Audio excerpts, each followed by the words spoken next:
I rise on a point of personal and collective privilege matapos ako tawagin ni Executive Ralph Recto na baliw. Kung baliw man ako, at least hindi ako magnanakaw. Tila affected si Recto sa mga post ko tungkol sa kanya at si Congressman Edwin Garjola. At mabuti kung magpaliwanag na lang siya tungkol dito.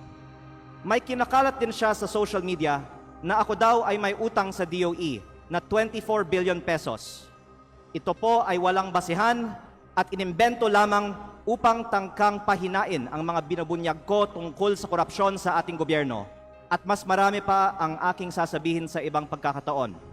Nagsimula lang itong mga atake sa akin nang sinimulan kong imbestigahan ang DPWH sa Batangas at ang mga kumpanyang konektado kay Congressman Edwin Garjola at naging Executive Secretary si Ralph Recto. Marami rin ang nagsabi na ang pagbunyag ko nito ay hindi aking kapaki-pakinabang. Ngunit hindi ito para sa sarili ko, ito ay bahagi ng aking tungkulin bilang mangbabatas at kinatawan ng unang distrito ng Batangas. At hindi ako matitinag, kaya po ako ay nananawagan na imbestigahan ang koneksyon ni Garjola kay Recto, lalo na ngayong Executive Secretary na siya, at suriin ni Pangulong Marcos kung natutulungan ni Recto si Garjola mula sa loob ng Malacanang. Dahil limitado ang oras ngayon, ilahad ko ang iba ko pang nalalaman tungkol sa mga koneksyon ni Garjola at Recto sa iba pang mga araw. Sisimulan ko lang ngayon sa isang punto. Ayon sa aking tansya at pananiliksik, mahigit 1 billion pesos ang ginastos ni Congressman Edwin Garjola para kay Vilma Santos Recto at Lucky Manzano sa iba pa nilang mga kandidato at sa sarili niya bilang first nominee ng CWS party list sa 2025 elections. Sa aking distrito, ang tansya ko ay 150 million. At ayon sa ibang mga politiko, gumastos sila ng 200 o 300 million sa kanilang distrito. Kaya sa 6 na distrito ng Batangas, sinasabi ng iba na aabot ng 2 bilyon ang ginastos ni Recto at Garjola. Lalo't mas malaki pa ang ginastos sa Lipa. Pero hindi po ko bubuksan ang mga kinatawan ng Lipa sa aking pahayag na ito.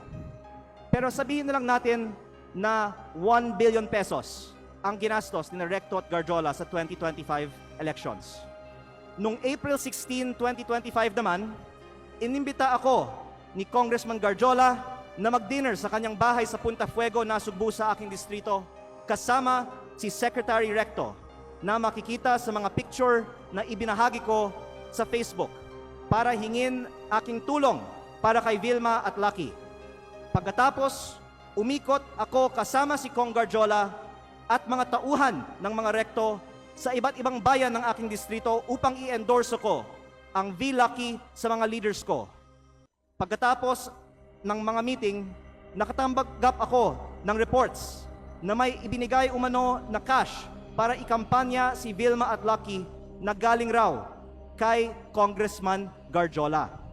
Tila si Congressman Garjola ang gumagastos para sa kampanya ni V-Lucky. Batay sa aking mga nakita sa aking distrito at sa mga pagpupulong at materyales kung saan ang nakalagay ay Vilma Santos Recto, Lucky Manzano at CWS party list. Ang ibang mga politiko sa Batangas ay pwede ding tumestigo na si Garjola ang gumagastos para sa mga Recto. Kahit pagkatapos ng eleksyon, ibinahagi ko din sa Facebook ang picture ng meeting ni Gov. Vilma at Secretary Ralph sa mga mayors ng Batangas sa Tagaytay Highlands noong August 15 na ayon sa mga dumalo ay hosted by Congressman Garjola. Kung mali ang aking impormasyon, narito naman ang ibang mga kinatawan ng Batangas at pwede nilang sagutin ngayong araw na ito ang aking mga pahayag. O pwedeng magpatawag ang Kongreso ng pagdinig.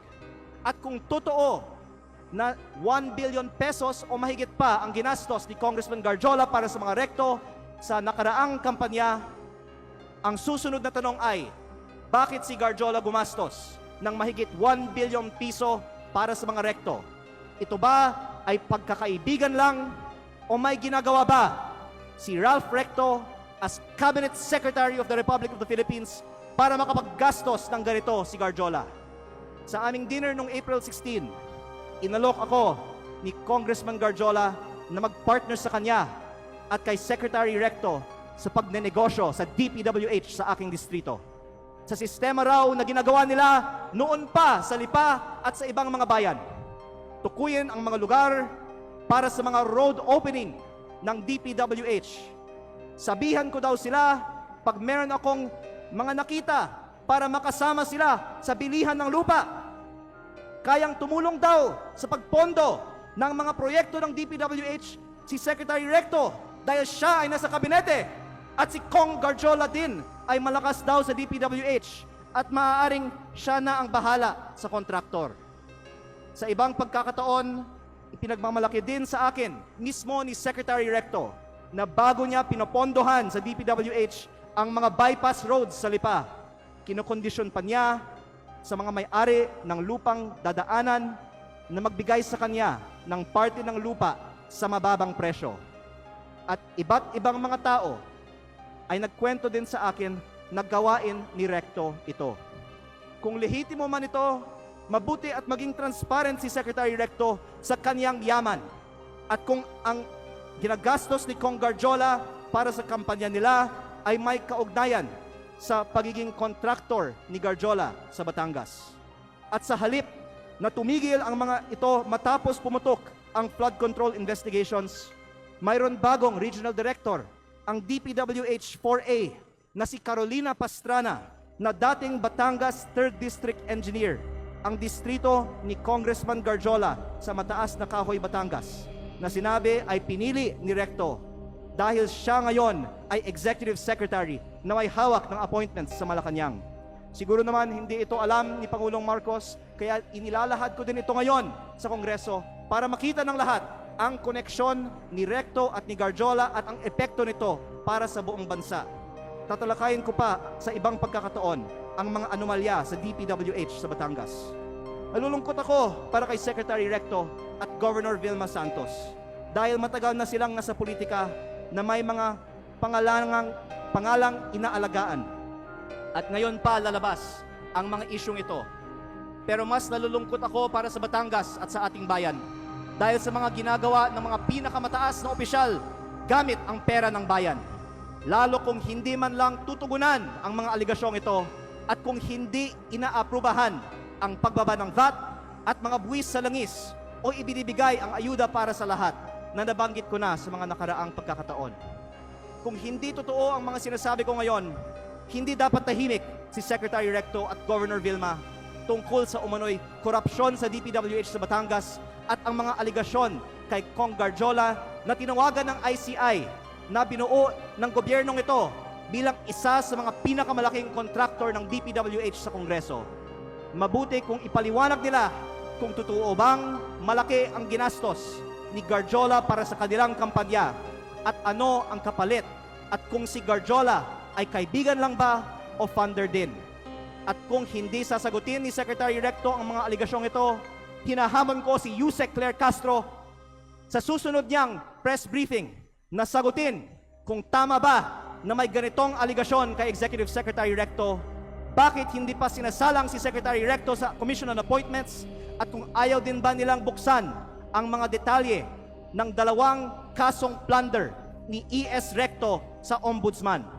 Mabuti ding magpaliwanag si Yusek Castro kung bakit ba talaga natanggal sa pwesto si Executive Secretary Lucas Bersamin nang walang paliwanag at ipinalit isang respetadong dating Chief Justice ng Supreme Court sa isang taong ngayong may 2 kasong plunder sa Ombudsman.